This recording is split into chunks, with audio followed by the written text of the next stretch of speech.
ਵਾਹਿਗੁਰੂ ਜੀ ਕਾ ਖਾਲਸਾ ਵਾਹਿਗੁਰੂ ਜੀ ਕੀ ਫਤਿਹ।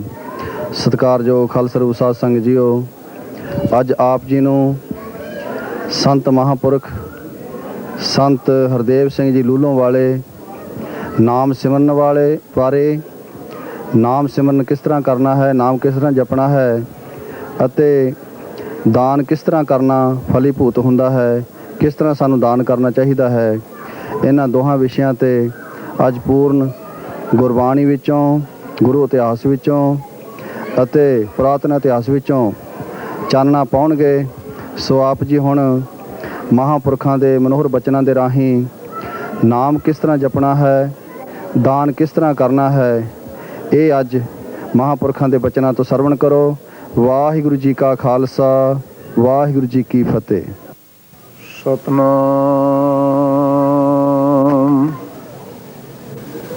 ਸ੍ਰੀ ਵਾਹਿਗੁਰੂ ਸਾਹਿਬ ਜੀਓ।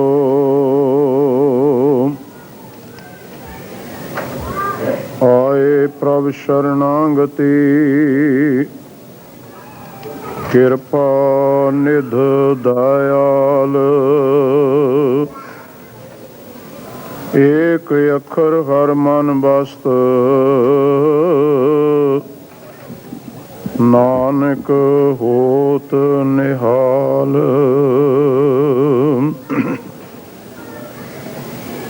ਜਾ ਮਹਿ ਅੰਮ੍ਰਿਤ ਨਾਮ ਹੈ, ਮਾਣਕ ਭਗਤੀ ਬੈਰਾਗ। ਗੁਰੂ ਗ੍ਰੰਥ ਸਾਹਿਬ ਓਧਦ, ਬੰਦੋਂ ਕਰ ਅਨੁਰਾਗ। ਕਿਆ ਹਉ ਕਥੀ ਕਥੇ ਕਥ ਦੇਖ, ਮੈਂ ਅਕਥ ਨ ਕਥ ਨ ਜਾਈ। ਜੋ ਤੁਧ ਭਾਵੈ ਸੋਈ ਆਖਾਂ, ਤਿਲ ਤੇਰੀ ਵਡਿਆਈ। ਬੇਸ਼ੁਮਾਰ ਅਥਾਹੋ, ਆਗਣਤ ਅਤੁਲੈ। ਜਿਉ ਬੁਲਾਵੋ ਤਿਉ ਨਾਨਕ ਦਾਸ ਬੋਲੇ। ਏਕ ਓੰਕਾਰ ਸਤਿਗੁਰੂ, ਤੈ ਪ੍ਰਸਾਦ ਸਚ ਹੋਏ। ਵਾਹਿਗੁਰੂ ਜੀ ਕੀ ਫਤਿਹ। ਬੇਗਨ ਬਿਨਾਸ਼ਨ ਸੋਏ। ਪਰਮ ਸਤਿਕਾਰਯੋਗ ਸਤਿਗੁਰਾਂ ਦੀ ਸਾਜੀ ਨਵਾਜੀ ਗੁਰੂ ਰੂਪ ਗੁਰੂ ਸਾਧ ਸੰਗਤ ਸਾਹਿਬ ਜੀਓ, ਵਾਹਿਗੁਰੂ ਜੀ ਕਾ ਖਾਲਸਾ ਵਾਹਿਗੁਰੂ ਜੀ ਕੀ ਫਤਿਹ। ਧੰਤਾ ਦੇ ਜੋਗ ਹੋ ਆਪ ਸਮੂਹ ਮਾਈ ਭਾਈ।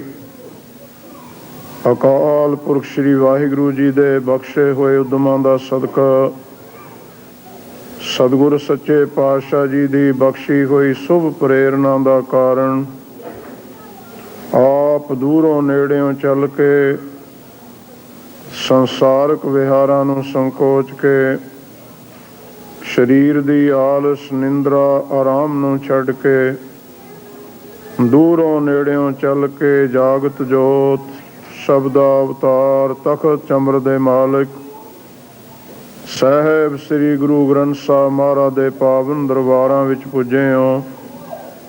ਮਿਹਰ ਕੀਤੀ ਹੈ ਸਤਿਗੁਰੂ ਪਾਤਸ਼ਾਹ ਜੀ ਨੇ, ਰਹਿਮਤ ਕੀਤੀ ਹੈ। ਸੋਦਰ ਸੰਧਿਆ ਰਹਿਰਾਸ ਸਾਹਿਬ ਜੀ ਦੀ ਪਵਿੱਤਰ ਬਾਣੀ ਦੇ ਨਿਤਨੇਮ ਬਖਸ਼ਿਸ਼ ਹੋਈ ਹੈ। ਉਪਰੰਤ ਕਲਯੁਗ ਦੀ ਪ੍ਰਧਾਨ ਭਗਤੀ, ਐਸਾ ਕੀਰਤਨ ਕਰ ਮਨ ਮੇਰੇ, ਈਹਾਂ ਊਹਾਂ ਜੋ ਕਾਮ ਤੇਰੇ। ਅਮੋਲਕ ਦਾਤ ਸਤਿਗੁਰਾਂ ਦੀ ਬਖਸ਼ੀ ਹੋਈ ਪਵਿੱਤਰ ਬਾਣੀ ਦਾ ਜਸ ਕੀਰਤਨ ਆਪ ਜੀ ਨੇ ਗੁਰੂ ਘਰ ਤੋਂ ਵਰਸਾਏ ਹੋਏ ਗੁਰਮੁਖ ਪਿਆਰੇ ਕੀਰਤਨੀ ਜਥੇ ਤੋਂ ਸਰਵਣ ਕੀਤਾ ਹੈ।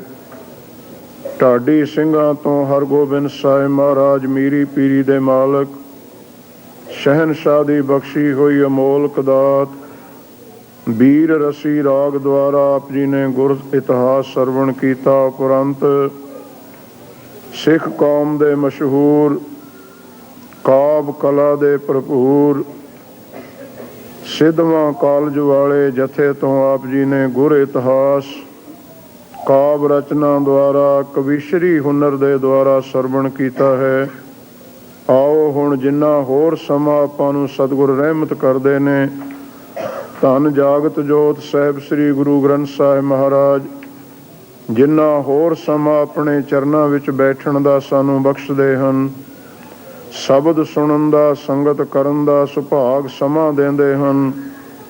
ਆਓ ਸਾਰੀ ਸੰਗਤ ਸਤਿਗੁਰੂ ਗੁਰੂ ਗ੍ਰੰਥ ਸਾਹਿਬ ਮਹਾਰਾਜ ਜੀ ਨੂੰ, ਜਾਗਤ ਜੋਤ ਸਤਿਗੁਰਾਂ ਨੂੰ ਹਾਜ਼ਰ ਨਾਜ਼ਰ ਸਮਝ ਕੇ ਆਪੋ ਆਪਣੇ ਮਨ ਵਿੱਚ ਪੂਰਨ ਸ਼ਰਧਾ, ਅਦਬ ਸਤਿਕਾਰ ਰੱਖ ਕੇ ਬੈਠਣ ਦੀ ਕਿਰਪਾ ਕਰੋ।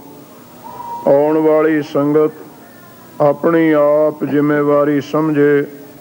ਜਿੱਥੇ ਸਤਿਗੁਰੂ ਗੁਰੂ ਗ੍ਰੰਥ ਸਾਹਿਬ ਜੀ ਦਾ ਸੰਗਤ ਦਾ ਅਦਬ ਸਤਿਕਾਰ ਰੱਖ ਕੇ ਆਉਣਾ ਹੈ, ਬੈਠਣਾ ਹੈ, ਉੱਥੇ ਨਾਲ ਦੀ ਨਾਲ ਸਾਡੀ ਆਉਣ ਵਾਲਿਆਂ ਦੀ ਕੋਸ਼ਿਸ਼ ਚਾਹੀਦੀ ਹੈ ਕਿ ਸਾਡੇ ਆਉਣ ਨਾਲ ਜੋ ਸੰਗਤ ਪਹਿਲਾਂ ਸਰਵਣ ਕਰ ਰਹੀ ਹੈ, ਕਿਸੇ ਕਿਸਮ ਦੇ ਸ਼ੋਰ ਸ਼ਰਾਬੇ ਜਾਂ ਡਿਸਟਰਬੈਂਸ ਪੈਦਾ ਨਾ ਹੋਵੇ।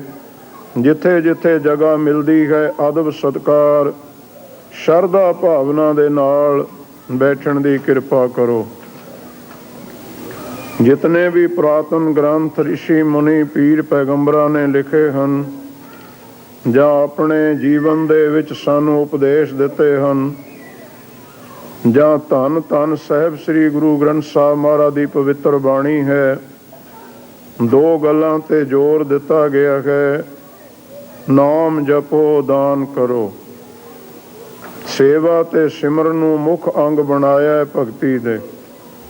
ਇਹ ਆਪਾਂ ਨਿਤ ਪੜ੍ਹਦੇ ਹਾਂ ਕਿ ਭਈ ਪ੍ਰਾਪਤ ਮਾਨੁਖ ਦੇ ਹੁਰੀਆ, ਗੋਬਿੰਦ ਮਿਲਣ ਕੀ ਇਹ ਤੇਰੀ ਵਰੀਆ। ਅਵਰ ਕਾਜ ਤੇਰੇ ਕਿਤੈ ਨਾ ਕਾਮ, ਮਿਲ ਸਾਧ ਸੰਗਤ ਭਜ ਕੇਵਲ ਨਾਮ।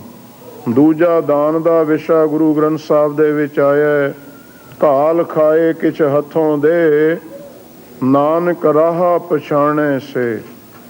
ਦਾਨ ਪੁੰਨ ਕਰਨ ਵਾਲਿਆਂ ਵਾਸਤੇ ਸਤਿਗੁਰਾਂ ਨੇ ਬਚਨ ਕੀਤਾ, ਪੁੰਨ ਦਾਨ ਕਾ ਕਰੈ ਸਰੀਰ, ਸੋ ਗਿਰਹੀ ਗੰਗਾ ਕਾ ਨੀਰ। ਬਹੁਤ ਉੱਚ ਦਰਜਾ ਦਿੱਤਾ ਹੈ।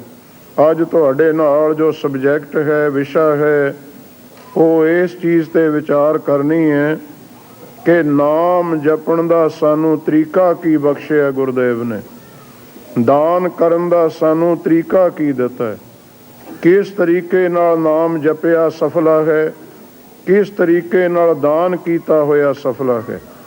ਕਿਸੇ ਗੱਲ ਨੂੰ ਸੁਣ ਲੈਣਾ ਕਿ ਇਹ ਕਰਨੀ ਚੰਗੀ ਹੈ, ਇੱਦਾਂ ਕਰਨਾ ਚੰਗਾ ਹੈ, ਇਹ ਵੀ ਬੜੀ ਅੱਛੀ ਕਿਰਿਆ ਹੈ।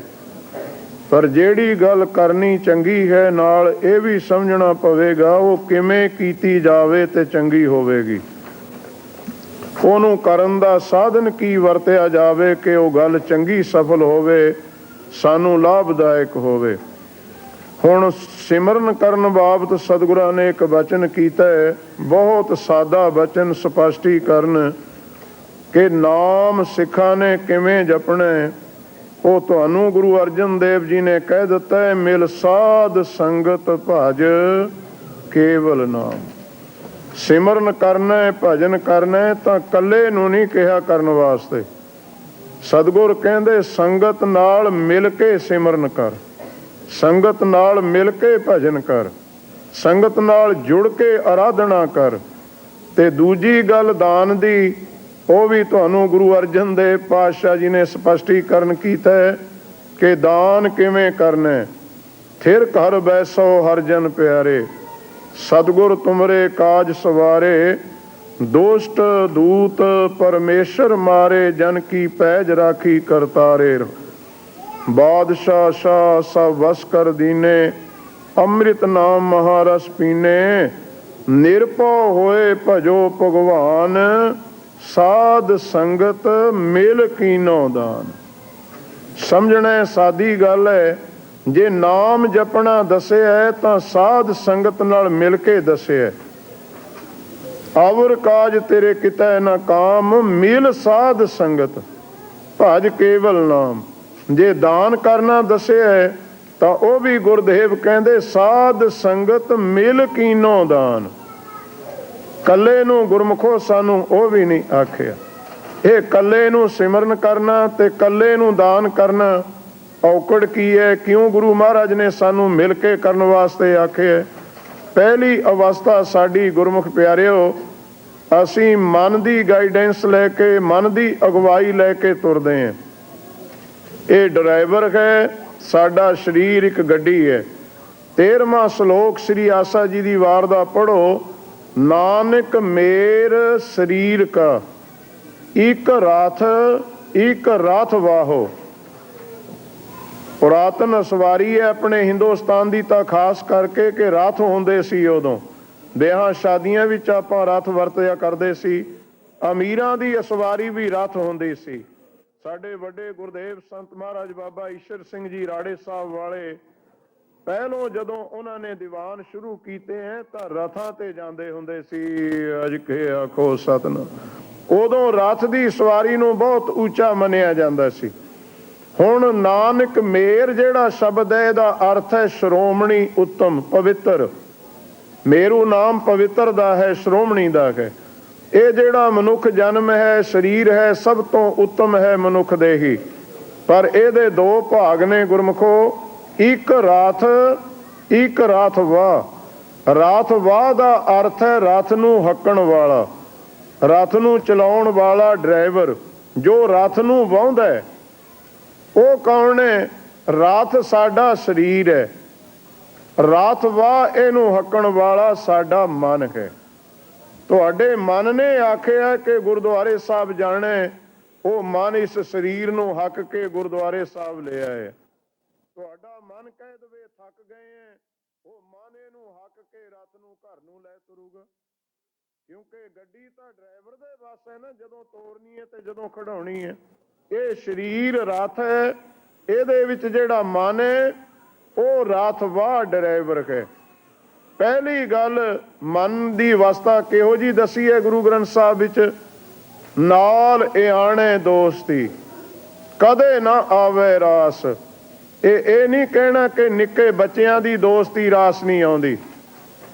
ਇਆਣਾ ਬੱਚਾ ਤਾਂ ਸਾਡਾ ਮਨ ਹੈ। ਅਜ ਕੇ ਆਖੋ ਸਤਿਨਾਮ। ਮਨ ਦੀ ਬੱਚੇ ਦੀ ਅਵਸਥਾ ਇੱਕ ਹੈ। ਬੱਚੇ ਦੀ ਅਵਸਥਾ ਹੁੰਦੀ ਹੈ ਮਿੰਟ ਵਿੱਚ ਹੱਸਦਾ ਹੈ, ਇੱਕ ਪਲ ਵਿੱਚ ਰੋਂਦਾ ਹੈ। ਪਲ ਵਿੱਚ ਦੋ ਬੱਚੇ ਲੜਦੇ ਨੇ ਤੇ ਪਲ ਵਿੱਚ ਗਲਵੱਕੜੀ ਪਾਉਂਦੇ ਨੇ। ਇੰਨੀ ਰਫ਼ਤਾਰ ਬੱਚੇ ਦੀ ਪਲ ਪਰ ਬਦਲਦੀ ਹੈ। ਇਹੀ ਸਾਡੇ ਮਨ ਦੀ ਅਵਸਥਾ ਹੈ ਗੁਰਮੁਖ ਪਿਆਰਿਓ।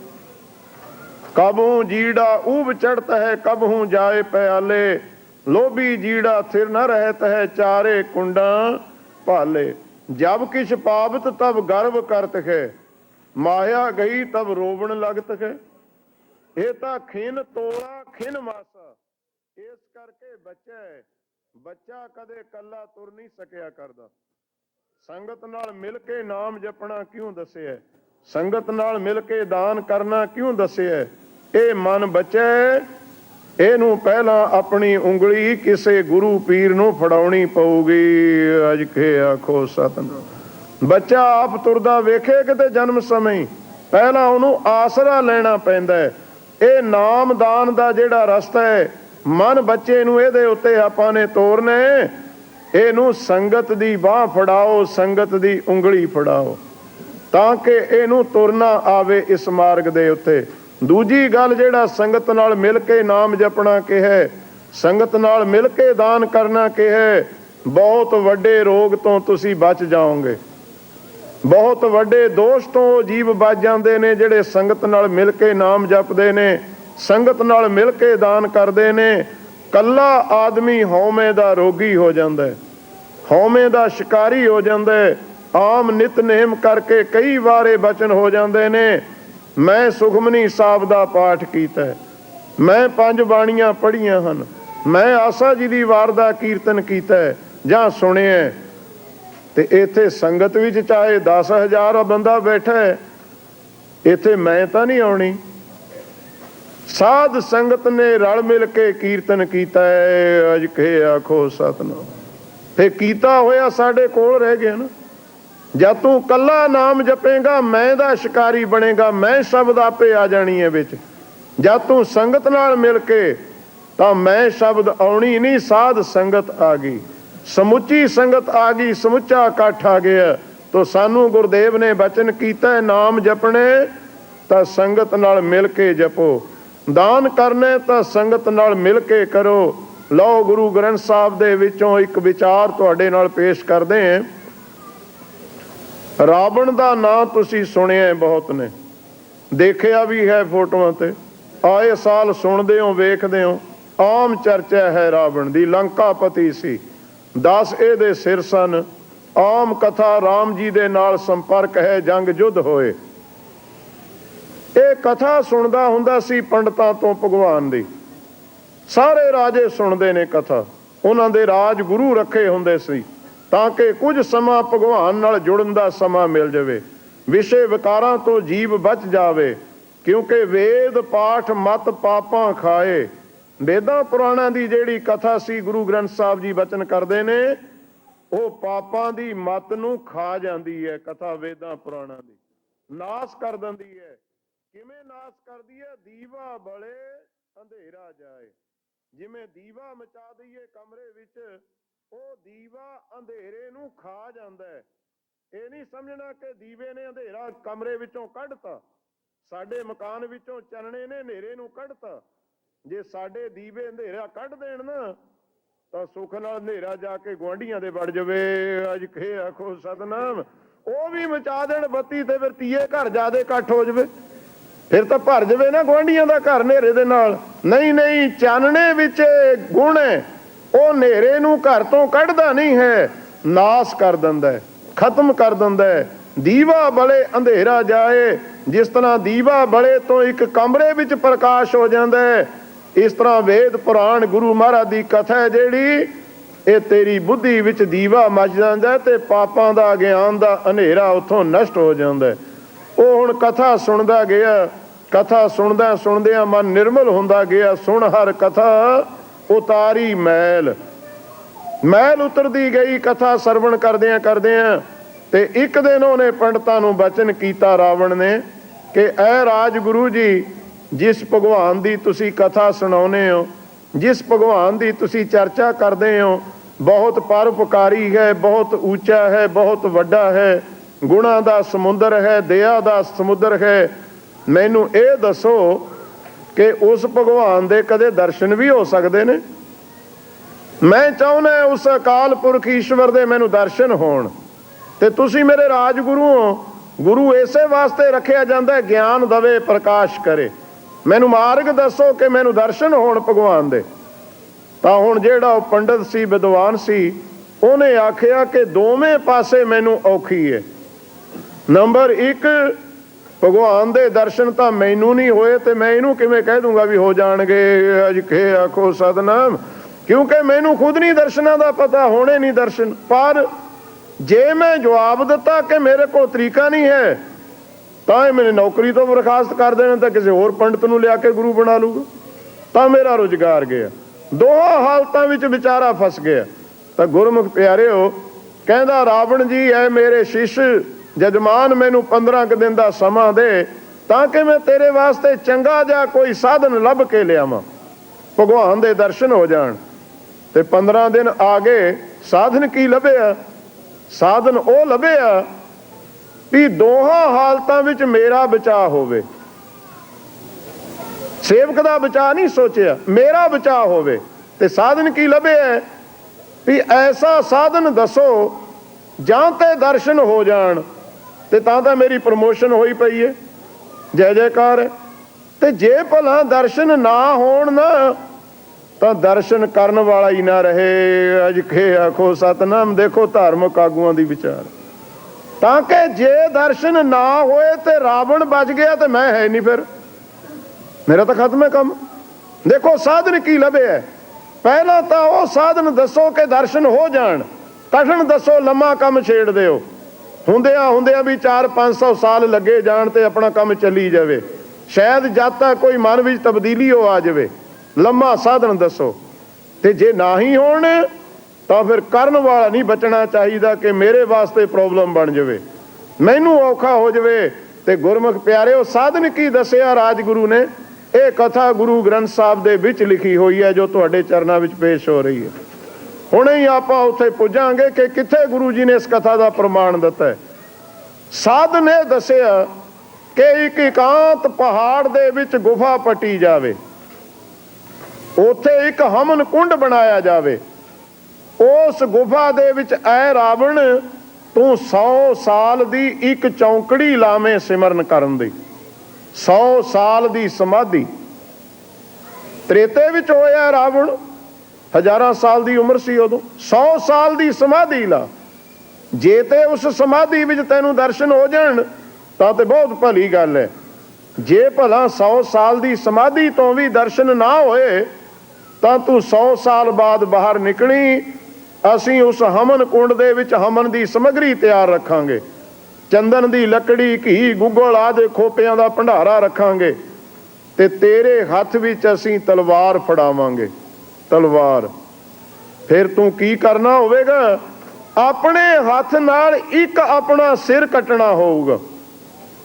ਆਪਣੇ ਹੱਥ ਨਾਲ ਇੱਕ ਸਿਰ ਕੱਟੀ ਤੇ ਉਸ ਹਵਨ ਕੁੰਡ ਦੇ ਵਿੱਚ ਹਵਨ ਕਰਨਾ ਹੋਊਗਾ। ਤੈਨੂੰ ਸਿਰ ਦਾ ਹਵਨ ਕਰਨਾ ਪਵੇਗਾ ਤੇ ਭਗਵਾਨ ਨੂੰ ਤੂੰ ਅਰਦਾਸ ਕਰਨੀ ਹੋਵੇਗੀ ਕਿ ਹੇ ਈਸ਼ਵਰ, ਮੇਰੇ ਸਿਮਰਨ ਤੋਂ ਤੇ ਤੂੰ ਖੁਸ਼ ਨਹੀਂ ਹੋਇਆ, ਮੈਂ ਤੈਨੂੰ ਆਪਣਾ ਇੱਕ ਸਿਰ ਦਾਨ ਕਰਦਾ, ਵੱਢ ਕੇ ਹਵਨ ਕਰਦਾ ਤੇ ਮੈਨੂੰ ਦਰਸ਼ਨ ਦੇ। ਇਹ ਕਿਰਿਆ ਮਨਜ਼ੂਰ ਕਰ ਲਈ। ਕਾਂਖੀ ਇੱਕ ਹੈ, ਜਦੋਂ ਅਭਲਾਖਾ ਪੈਦਾ ਹੋ ਜਾਵੇ ਕਿਸੇ ਚੀਜ਼ ਦੀ, ਇੱਛਾ ਪੈਦਾ ਹੋ ਜਾਵੇ ਕਿਸੇ ਚੀਜ਼ ਦੀ, ਤੇ ਬੰਦਾ ਕੀ ਨਹੀਂ ਕਰਦਾ ਤੇ ਕਿੱਥੇ ਨਹੀਂ ਜਾਂਦਾ। ਆਪਾਂ ਨੂੰ ਕੋਈ ਇੱਛਾ ਹੀ ਪੈਦਾ ਹੋਈ ਹੈ, ਇੰਡੀਆ ਛੱਡੀ ਫਿਰਦੇ ਆ ਅੱਜ, ਇਹ ਆਖੋ ਸਤਨਾਮ, ਕੋਈ ਇੱਛਾ ਪੈਦਾ ਹੋਈ ਸੀ ਨਾ। ਉਹ ਇੱਛਾ ਇਹਦੇ ਵਿੱਚ ਕਿੱਥੇ, ਆਪਾਂ ਸਮੁੰਦਰ ਟੱਪ ਕੇ ਇੱਥੇ ਆ ਗਏ ਆ। ਇੱਛਾ ਜਦੋਂ ਪੈਦਾ ਹੋ ਜਾਵੇ ਤੇ ਦਰ ਫਿਰਦਾ ਉਸ ਚੀਜ਼ ਨੂੰ ਟੋਲਦਾ ਬੰਦਾ। ਹੁਣ ਦਰਸ਼ਨਾਂ ਦੀ ਇੱਛਾ ਪੈਦਾ ਹੋ ਗਈ। ਇੱਛਾ ਵੀ ਕੋਈ ਛੋਟੀ ਨਹੀਂ ਹੈ, ਬਹੁਤ ਵੱਡੀ ਇੱਛਾ ਹੈ। ਇੱਛਾ ਇਹਨੂੰ ਸਭ ਤੋਂ ਅੱਛੀ ਇੱਛਾ ਲਿਖਿਆ ਸੁਖਮਨੀ ਸਾਹਿਬ ਦੇ ਵਿੱਚ। ਗੁਰੂ ਮਹਾਰਾਜ ਕਹਿੰਦੇ, ਜਿਸ ਜਨ ਕੋ ਪ੍ਰਭ ਦਰਸ ਪਿਆਸਾ, ਨਾਨਕ ਤਾਂ ਕੈ ਬਲ ਬਲ ਜਾਸਾ। ਧੰਨ ਗੁਰੂ ਅਰਜਨ ਪਾਤਸ਼ਾਹ ਕਹਿੰਦੇ, ਕੋਈ ਐਸਾ ਸੇਵਕ ਹੋਵੇ ਜਿਹਦੇ ਮਨ ਵਿੱਚ ਗੁਰੂ ਦੇ ਦਰਸ਼ਨਾਂ ਦੀ ਇੱਛਾ ਪੈਦਾ ਹੋ ਜਾਵੇ। ਧੰਨ ਗੁਰੂ ਨਾਨਕ ਪਾਤਸ਼ਾਹ ਦਾ ਨਾਮ ਲੈ ਕੇ ਪੰਜਵੀਂ ਜੋਤ ਕਹਿ ਰਹੀ ਹੈ ਕਿ ਮੈਂ ਉਹ ਤੋਂ ਕੁਰਬਾਨ ਜਾਣਾ, ਮੈਂ ਵਾਰਨੇ ਜਾਣਾ ਉਹ ਤੋਂ ਜਿਹਦੇ ਹਿਰਦੇ ਵਿੱਚ ਗੁਰੂ ਦੇ ਦਰਸ਼ਨਾਂ ਦੀ ਇੱਛਾ ਪੈਦਾ ਹੋਵੇ। ਤਾਂ ਹੁਣ ਇੱਛਾ ਪੈਦਾ ਹੋ ਗਈ। ਇਹ ਕਹਿੰਦਾ, ਦੱਸੋ ਵੀ ਉਹ ਜਗ੍ਹਾ ਕਿੱਥੇ ਬਣਾਵਾਂ? ਇਕਾਂਤ ਹੋਵੇ। ਸ਼ਾਇਦ ਤੁਹਾਡੇ ਵਿੱਚੋਂ ਕਿਸੇ ਪ੍ਰੇਮੀ ਨੇ ਉਸ ਸਥਾਨ ਦਾ ਜਾਣ ਆਉਣ ਵੀ ਕੀਤਾ ਹੋਵੇ ਜਾਂ ਕੋਲੋਂ ਲੰਘੇ ਹੋ।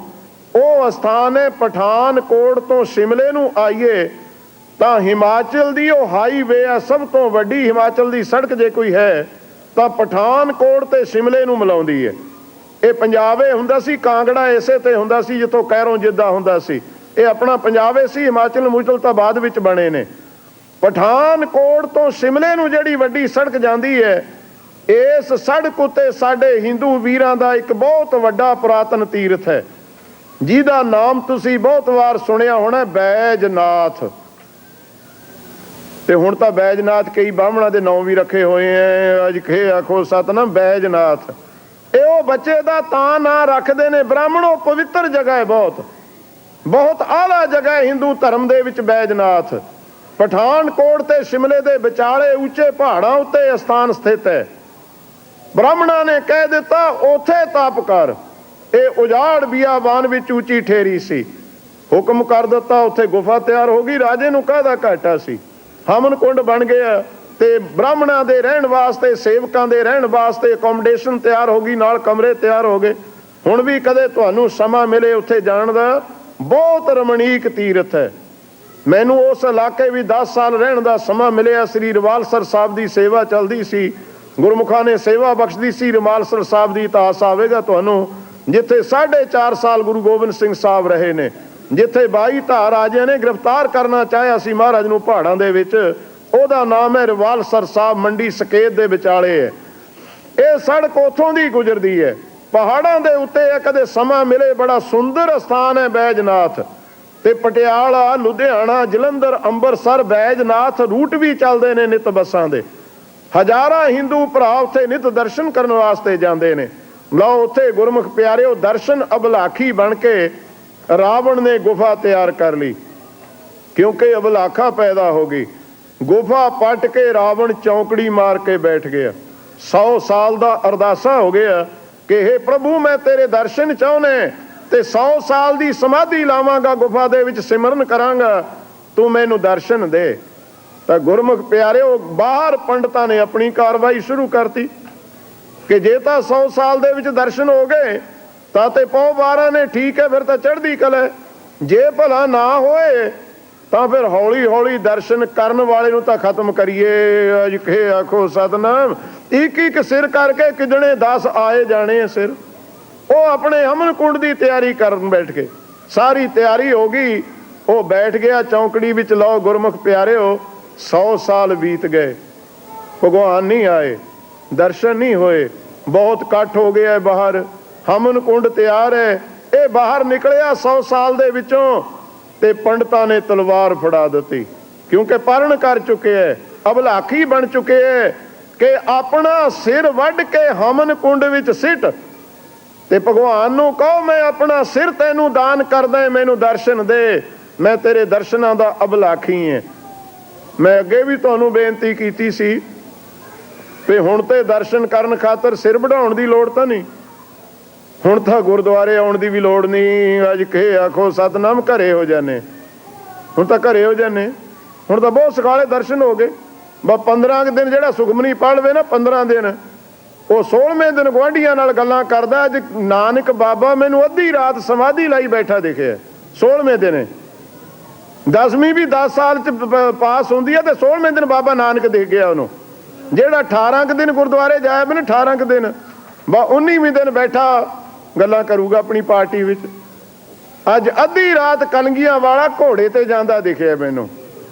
ਇੱਕ ਹੋਰ ਨਹੀਂ ਗੱਲ ਸਮਝ ਆਈ ਵੀ ਤੁਹਾਨੂੰ ਕੋਈ ਬੰਦਾ ਨਹੀਂ ਮਿਲਣਾ ਜਿਹੜਾ ਕਹੂਗਾ ਮੈਨੂੰ ਦਿਨ ਚ ਬਾਬਾ ਦਿਖਿਆ। ਮਿਲਿਆ ਕੋਈ ਨਹੀਂ, ਸਭ ਕਹਿਣਗੇ ਰਾਤ ਨੂੰ ਦਿਖਦਾ। ਉਹ ਵੀ ਅੱਧੀ ਰਾਤ, ਇੱਧਰ ਉੱਧਰ ਨਹੀਂ, ਐਨ ਮਿਡਨਾਈਟ, ਬਿਲਕੁਲ ਗੱਭੇ, ਅੱਧੀ ਰਾਤ ਦਿਖਿਆ। ਉਹਨੂੰ ਹੱਥ ਬੰਨ ਕੇ ਪੁੱਛਿਆ ਕਰੋ, ਅੱਧੀ ਰਾਤ ਤੈਨੂੰ ਆਪਣਾ ਮੂੰਹ ਨਹੀਂ ਦਿਖਦਾ ਤੇ ਬਾਬਾ ਕਿਵੇਂ ਦਿਖ ਗਿਆ? ਅੱਜ ਖੇ ਆਖੋ ਸਤਨਾਮ। ਬਾਬੇ ਤੇ ਕਿਹੜੀ ਫਲੈਸ਼ ਲਾਈਟ ਲੱਗੀ ਹੋਈ ਸੀ, ਵੀਡੀਓ ਨੇ ਲਾਈ ਹੋਈ ਸੀ ਵੀ ਬਾਬਾ ਆਉਂਦਾ ਹੀ ਦਿਖ ਜਾਣਾ, ਉਹਦਾ ਮੂੰਹ ਸੋਹਣਾ ਦਿਖੇ। ਪਤਾ ਨਹੀਂ ਅੱਧੀ ਰਾਤ ਕਿਉਂ ਦਰਸ਼ਨ ਹੁੰਦੇ ਨੇ। ਇੱਕ ਹੋਰ ਬੇਨਤੀ ਹੈ ਉਹਨਾਂ ਨੂੰ ਤੇ ਤੂੰ ਤੇ ਰਜਾਈ ਵਿੱਚ ਸੁੱਤਾ ਪਿਆ ਅੱਧੀ ਰਾਤ ਤੇ ਬਾਬਾ ਘੋੜੇ ਤੇ ਤੁਰਿਆ ਹੀ ਫਿਰਦਾ। ਅੱਜ ਖੇ ਆਖੋ ਉਹਦੇ ਭਾਦੀ ਰਾਤ ਆਈ ਹੋ ਨਹੀਂ, ਉਹ ਤੇ ਬੇਰਾਮਾ ਹੈ ਨਾ, ਉਹਦੀ ਸਮਾਧੀ ਅੱਧੀ ਰਾਤ ਲੱਗਦੀ ਹੈ। ਇਹ ਉਹਨਾਂ ਦੀਆਂ ਗੱਲਾਂ ਨੇ ਜਿਹੜੇ ਅਜੇ ਦਰਸ਼ਨ ਕਰਨ ਦੇ ਸਕੂਲ ਵਿੱਚ ਵੀ ਦਾਖਲ ਨਹੀਂ ਹੋਏ, ਜਿਹੜੇ ਉਸ ਮਾਰਗ ਵਿੱਚ ਨਹੀਂ ਪਏ, ਉਹਨਾਂ ਦੇ ਗੱਪਾਂ ਤੇ ਕੂੜੇ ਕੂੜੀ ਠੀਸ। ਸੁਣ ਗੱਲਾਂ ਆਕਾਸ਼ ਕੀ ਕੀਟਾ ਆਈ ਰੀਸ। ਆਕਾਸ਼ ਦੀਆਂ ਗੱਲਾਂ ਕਿ ਹਿਮਾਯੂ ਪੰਛੀ, ਅਨਲ ਪੰਛੀ ਆਕਾਸ਼ ਅਰਥ ਗ੍ਰੈਵਿਟੀ ਤੋਂ ਉੱਪਰ ਉੱਡਦਾ ਹੈ, ਬੜਾ ਆਨੰਦ ਵਿੱਚ ਹੈ। ਨਾ ਉੱਥੇ ਭੁੱਖ ਹੈ, ਨਾ ਧਿਆ ਹੈ, ਨਾ ਉਸਨ ਹੈ, ਨਾ ਸੀਤ ਹੈ। ਕੀੜੇ ਕਹਿੰਦੇ ਅਸੀਂ ਵੀ ਉੱਥੇ ਹੀ ਚਲੇ ਜਾਣਾ ਹੈ। ਅੱਜ ਖੇ ਆਖੋ ਸਤਨਾਮ, ਜਾ ਸਕਦੇ ਨੇ। ਮਹਾਰਾਜ ਕਹਿੰਦੇ ਕੂੜੇ ਕੂੜੀ ਠੀਸ। ਠੀਸ ਨਾਮ ਹੈ ਗੱਪਾਂ ਦਾ, ਗੱਪ ਨੂੰ ਠੀਸ ਕਿਹਾ ਗੁਰਸਿੱਖ ਪਿਆਰਿਓ, ਉਹ ਤੇ ਗੱਪਾਂ ਨੇ। ਮਹਾਰਾਜ ਨੇ ਬਾਣੀ ਵਿੱਚ ਪ੍ਰਮਾਣ ਦਿੰਦਾ, ਗੱਲੀ ਸੈਲ ਉਠਾਵਨ ਚਾਹੇ, ਬੜੇ ਬੜੇ ਪੱਥਰ ਪਏ ਨੇ, ਪੱਧਰ ਕਰਨੀ ਹੈ ਜਗ੍ਹਾ, ਗਰਾਊਂਡ ਬਣਾਉਣਾ ਹੈ, ਤੇ ਮੇਰੇ ਵਰਗੇ ਇਕੱਠੇ ਹੋ ਕੇ ਗੱਲਾਂ ਹੀ ਮਾਰਨ ਲੱਗੇ, ਲੈ ਚੱਕ ਕੇ ਹੀ ਸਿੱਟ ਦੇਣੇ। ਕਹਿੰਦੇ ਕਿਆ ਗੱਲ ਹੈ, ਐਵੇਂ ਕਾਹਨੂੰ ਰੌਲਾ ਪਾਇਆ, ਕੱਲ ਨੂੰ ਸਾਫ਼ ਕਰ ਦੇਵਾਂਗੇ। ਮਹਾਰਾਜ ਕਹਿੰਦੇ ਪੱਥਰਾਂ ਦੇ ਕੋਲ ਗੱਲਾਂ ਕਰਨ ਲੱਗੇ ਤੇ ਗੱਲਾਂ ਨਾਲੇ ਚੱਕ ਤੇ। ਮਹਾਰਾਜ ਕਹਿੰਦੇ ਓਏ ਊਹਾਂ ਹੀ ਹੈ ਪਰੇ, ਪੱਥਰ ਕੋਲ ਖੜ ਕੇ ਜਿੰਨੀਆਂ ਮਰਜ਼ੀ ਗੱਪਾਂ ਮਾਰੀ ਜਾ, ਸਿੱਟ ਦੇਣਾ ਚੱਕ ਕੇ। ਮਹਾਰਾਜ ਕਹਿੰਦੇ ਉਹ ਤਾਂ ਉੱਥੀ ਪਿਆ ਏ। ਅਜਿਹੇ ਆਖੋ ਸਤਨਾਮ, ਉਹ ਗੱਪਾਂ ਨਾਲ ਕਿੱਥੇ ਹਿੱਲੂਗਾ, ਉਹਨੂੰ ਹਿਲਾਉਣ ਖਾਤਰ ਕੁਝ ਕੋਸ਼ਿਸ਼ ਕਰਨੀ ਪਵੇਗੀ। ਧੰਨ ਗੁਰੂ ਅਰਜਨ ਪਾਤਸ਼ਾਹ ਨੇ ਕੋਸ਼ਿਸ਼ ਕੀਤੀ ਸਾਨੂੰ ਸਮਝਾਉਣ ਖਾਤਰ ਦਰਸ਼ਨ ਕਿਵੇਂ ਹੋਣੇ, ਦਰਸ਼ਨਾਂ ਦਾ ਮਾਰਗ ਕੀ ਹੈ। ਤਾਂ ਗੁਰਮੁਖ ਪਿਆਰਿਓ, ਇੱਕ ਦਿਨ ਦੀਵਾਨ ਸਜਿਆ ਹੋਇਆ ਗੁਰੂ ਅਰਜਨ ਦੇਵ ਸਾਹਿਬ ਜੀ ਦਰਬਾਰ ਸਾਹਿਬ ਬੈਠੇ ਨੇ ਅੰਮ੍ਰਿਤਸਰ ਸਾਹਿਬ। ਹਜ਼ਾਰਾਂ ਦੀ ਗਿਣਤੀ ਵਿੱਚ ਸੰਗਤ ਬੈਠੀ ਹੈ, ਰਬਾਬੀ ਕੀਰਤਨ ਕਰ ਰਹੇ ਨੇ। ਅੱਜ ਕੀਰਤਨ ਹੁੰਦਿਆਂ ਹੁੰਦਿਆਂ ਗੁਰੂ ਅਰਜਨ ਦੇਵ ਜੀ ਗਲ ਵਿੱਚ ਪੱਲਾ ਪਾ ਕੇ ਖੜੇ ਹੋ ਗਏ, ਹੱਥ ਬੰਨ ਕੇ ਸੰਗਤ ਦੇ ਵਿੱਚ। ਸੰਗਤਾਂ ਵੇਖ ਰਹੀਆਂ ਨੇ ਕਿ ਅੱਗੇ ਸਤਿਗੁਰ ਕੀਰਤਨ ਵਿੱਚ ਨੇਤਰ ਵੀ ਨਾ ਖੋਲਣ। ਅੱਜ ਇਹ ਕੀ ਕੌਤਕ ਹੈ ਸਤਿਗੁਰਾਂ ਦਾ। ਸੰਗਤ ਮੂਹਰੇ ਗਲ ਵਿੱਚ ਪੱਲਾ ਪਾ ਕੇ ਹੱਥ ਬੰਨੀ ਖੜੇ ਨੇ ਮਹਾਰਾਜ। ਛੇਤੀ ਤੇ ਕੋਈ ਬੁਲਾ ਨਹੀਂ ਸਕਿਆ, ਛੇਤੀ ਤੇ ਕੋਈ ਪੁੱਛ ਨਹੀਂ ਸਕਿਆ। ਪਰ ਜਦੋਂ ਕਾਫੀ ਸਮਾਂ ਗੁਰਦੇਵ ਨੂੰ ਖੜਿਆ ਹੋ ਗਿਆ ਤਾਂ ਬਾਬਾ ਬੁੱਢਾ ਜੀ ਉੱਠੇ। ਹਰ ਕਾ ਸੇਵਕ ਸੋ ਹਰ ਜਿਹਾ, ਭੇਦ ਨਾ ਜਾਣੋ ਮਾਨਸ ਦੇਹ। ਉਹ ਉੱਠੇ, ਕਹਿਣ ਲੱਗੇ ਸਤਿਗੁਰ ਤੇਰੀਆਂ ਜਾਣਦਾ ਤਾਂ ਤੂੰ ਹੀ ਹੈ, ਪਰ ਜਿਹੜਾ ਕੰਮ ਤੂੰ ਅੱਜ ਕਰਦਾ ਹੈ ਤਾਂ ਸਾਡੇ ਕਰਨ ਦਾ ਹੈ। ਅੱਜ ਖੇ ਆਖੋ ਸਤਨਾਮ। ਇਹ ਗਲ ਵਿੱਚ ਪੱਲਾ ਪਾ ਕੇ ਖੜਨਾ, ਹੱਥ ਬੰਨਣਾ ਤਾਂ ਸਾਡਾ ਕੰਮ ਹੈ, ਤੇ ਅੱਜ ਕਰ ਤੁਸੀਂ ਰਹੇ ਹੋ। ਬਾਬਾ ਬੁੱਢਾ ਜੀ ਨੂੰ ਗੁਰੂ ਅਰਜਨ ਦੇਵ ਜੀ ਕਹਿੰਦੇ ਤੁਸੀਂ ਕੀ ਕਰਦੇ ਹੁੰਦੇ ਗਲ ਵਿੱਚ ਪੱਲਾ ਪਾ ਕੇ, ਹੱਥ ਬੰਨ ਕੇ ਕਾਤੇ ਖੜਦੇ ਹੁੰਦੇ ਮੇਰੇ ਮੂਹਰੇ? ਬਾਬਾ ਬੁੱਢਾ ਜੀ ਕਹਿੰਦੇ ਅਸੀਂ ਤੇ ਮੰਗਾ ਮੰਗਣੀਆਂ, ਦਾਤਾਂ ਪ੍ਰਾਪਤ ਕਰਨੀਆਂ ਤੈਥੋਂ, ਸਵਾਰਥ ਵੀ ਪਰਮਾਰਥ ਵੀ ਲੋਕ ਪਰਲੋਕ ਤੈਥੋਂ ਸੁਰਾਉਣਾ। ਧੰਨ ਗੁਰੂ ਅਰਜਨ ਪਾਤਸ਼ਾਹ ਕਹਿੰਦੇ ਬਾਬਾ ਜੀ ਅੱਜ ਮੈਂ ਵੀ ਇੱਕ ਮੰਗ ਲੈ ਕੇ ਖੜਾ ਹੋਇਆ। ਅੱਜ ਕੇ ਆਖੋ ਸਤਿ, ਅੱਜ ਮੇਰੀ ਵੀ ਇੱਕ ਮੰਗ ਹੈ। ਜਿਵੇਂ ਤੁਸੀਂ ਮੰਗਤੇ ਬਣ ਕੇ ਖੜੇ ਹੋ, ਅੱਜ ਮੈਂ ਵੀ ਇੱਕ ਮੰਗਤਾ ਬਣ ਕੇ ਖੜਾ। ਮੰਗਤੇ ਨੂੰ ਗਲ ਵਿੱਚ ਪੱਲਾ ਪਾਉਣਾ ਪੈਂਦਾ ਹੈ, ਹੱਥ ਬੰਨਣੇ ਪੈਂਦੇ ਨੇ।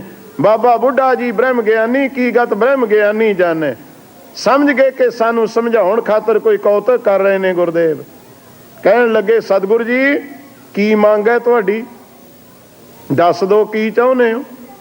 ਉੱਥੇ ਫਿਰ ਸ਼ਬਦ ਉਚਾਰਨ ਕੀਤਾ। ਬਾਬਾ ਬੁੱਢਾ ਜੀ ਸਾਹਮਣੇ ਖੜੇ ਨੇ, ਧੰਨ ਗੁਰੂ ਅਰਜਨ ਪਾਤਸ਼ਾਹ ਦੇ ਗਲ ਵਿੱਚ ਪੱਲਾ ਪਾ ਕੇ ਹੱਥ ਬੰਨੇ ਹੋਏ ਨੇ, ਤੇ ਬਚਨ ਕੀ ਕੀਤਾ, ਸੁਣ ਯਾਰ ਹਮਾਰੇ ਸੱਜਣ ਇੱਕ ਕਰੋ ਬੇਨਤੀ ਆ। ਬਾਬਾ ਬੁੱਢਾ ਜੀ ਨਾਲੋਂ ਕੌਣ ਮਿੱਤਰ ਸੀ ਹੋਰ ਉਹਨਾਂ ਦਾ, ਕੌਣ ਹੋਰ ਸੱਜਣ ਸੀ? ਬਾਬਾ ਬੁੱਢਾ ਜੀ ਨੂੰ ਯਾਰ ਤੇ ਮਿੱਤਰ ਸੱਜਣ ਕਹਿ ਕੇ, ਕਿਉਂਕਿ ਸਾਡੇ ਤਾਂ ਸੱਜਣ ਕੁਝ ਹੋਰ ਨੇ। ਤੇ ਸਤਿਗੁਰ ਕਹਿੰਦੇ ਕਿਹੋ ਜਿਹਾ ਸੱਜਣ ਲੱਭ, ਸੱਜਣ ਸੇਈ ਨਾਲ ਮੈਂ ਚੱਲਦਿਆਂ ਨਾਲ ਚੱਲਣ। ਕੋਈ ਐਸਾ ਮਿੱਤਰ ਬਣਾ, ਕੋਈ ਐਸਾ ਸੱਜਣ ਲੋੜ ਲਓ, ਐਸਾ ਮਿੱਤਰ ਲੱਭ ਜਿਸ ਦਿਨ ਇਸ ਸੰਸਾਰ ਵਿੱਚੋਂ ਤੁਰੇ ਤੇ ਨਾਲੇ ਤੁਰ ਪਵੇ। ਅੱਜ ਕੇ ਆਖੋ ਸਤਨਾਮ। ਇੱਥੇ ਤਾਂ ਗੁਰਮੁਖ ਪਿਆਰਿਓ ਜਾਣ ਗਏ ਵੀ ਤਾਂ ਮੜੀਆਂ ਤੱਕ, ਤੇ ਡੱਕਾ ਸਿੱਧ ਕੇ ਮੁੜਿਆ ਉਹਨੇ। ਬਸ ਕਹਿੰਦੇ ਹੁਣ ਇੰਨਾ ਹੀ ਸੀ। ਅੱਜ ਕੇ ਆਖੋ ਸਤਨਾਮ, ਡੱਕਾ ਹੀ ਬਸ ਕਹਿੰਦੇ ਕਿਰਿਆ ਖਤਮ ਹੋ ਗਈ। ਮਹਾਰਾਜ ਕਹਿੰਦੇ ਕੋਈ ਐਸਾ ਸੱਜਣ ਜਿਹੜਾ ਚੱਲਦਿਆਂ ਨਾਲ ਚੱਲਣ, ਜਿੱਥੇ ਲੇਖਾ ਮੰਗੀਏ ਤਿੱਥੇ ਖੜੇ ਦਸਨ। ਉਹੋ ਜਿਹਾ ਸੱਜਣ ਲੱਭ ਕੋਈ ਮਿੱਤਰ, ਜਿੱਥੇ ਵੀ ਲੋੜ ਪਵੇ ਉੱਥੇ ਨਾਲ ਖੜਾ ਹੋਵੇ। ਤਾਂ ਸਾਧ ਸੰਗਤ ਬਾਬਾ ਬੁੱਢਾ ਜੀ ਨੂੰ ਕਹਿ ਰਹੇ ਨੇ ਸੱਜਣ, ਬਾਬਾ ਬੁੱਢਾ ਜੀ ਨੂੰ ਕਹਿ ਰਹੇ ਨੇ ਮਿੱਤਰ ਯਾਰ। ਸੁਣ ਯਾਰ ਹਮਾਰੇ ਸੱਜਣ ਇੱਕ ਕਰੋ ਬੇਨਤੀ ਆ। ਕਿਹੜੀ ਬੇਨਤੀ, ਕਿਹੜੀ ਅਰਦਾਸ ਗੁਰੂ ਅਰਜਨ ਦੇਵ ਜੀ ਨੇ ਕੀਤੀ? ਤਿਸ ਮੋਹਨ ਲਾਲ ਪਿਆਰੇ ਹਉ ਫੇਰੋਂ ਖੋ ਜਾਂਦੀ ਆ। ਮੋਹਨ